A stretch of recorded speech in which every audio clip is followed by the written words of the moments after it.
Introducing the African Diaspora News Channel app, your gateway to stories that's overlooked by the corporate mainstream media. At African Diaspora News Channel, we cover stories that don't receive mainstream attention, and we serve as the voice to the global Black community. We are committed to informing and educating through the power of media, connecting the African diaspora one story at a time. With our platform, we're helping to end injustice by exposing it. Join us in standing for excellence in journalism and serving our community. Download the African Diaspora News app today.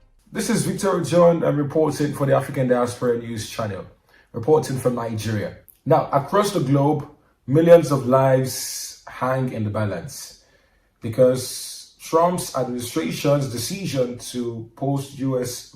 foreign aids has sent shock waves through some countries. And those countries are countries like Haiti, Kenya, Lesotho, South Sudan, Burkina Faso, Mali, Nigeria, and Ukraine.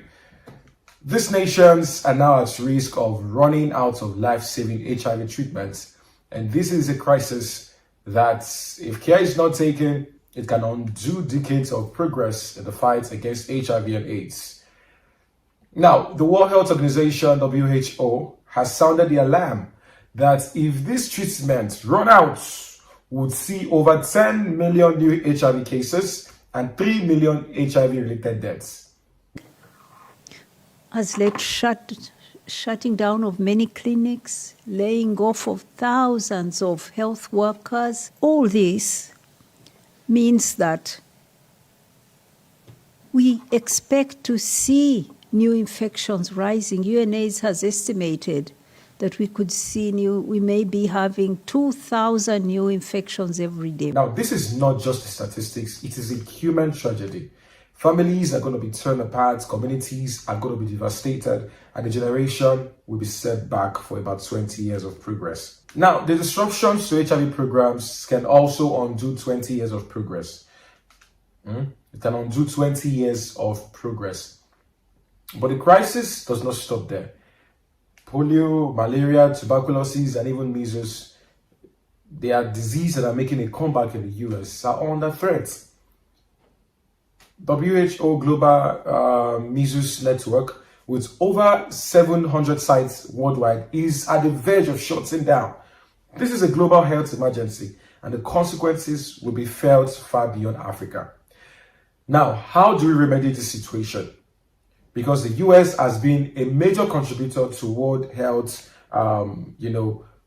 initiatives, but these courts are leaving countries scrambling to find alternative, because the WHO, which relies heavily on US funding, is cutting budgets, freezing, and this is not just about money. This is not just about, it's about Black lives, Now, the question is, we understand that monies have been, used wrongly in the past. People who are supposed to account are not accountable, and that's Trump's decision. But how do we remedy this situation? How do we make things better? What are the things that should be put in place? There are going to be so many implications. HIV and AIDS is rising. It is really rising because there are no funds anymore. So what do we do from here? These are the questions people are asking, right? So if you think that Trump should not restore the USAID, should not bring them back, what do you think that he should do? What do you think that should be done? Anyways, leave your comments. Let me know what you think about this issue. The spread of HIV and AIDS is on the high side. How do you think that we can curtail this? Countries that have relied on the US in the past do not know what to do at this time. They are confused. What's your take? What's your thoughts? Suggest ways on how to make these things work. My name is Odion, reporting for the African Diaspora News Channel.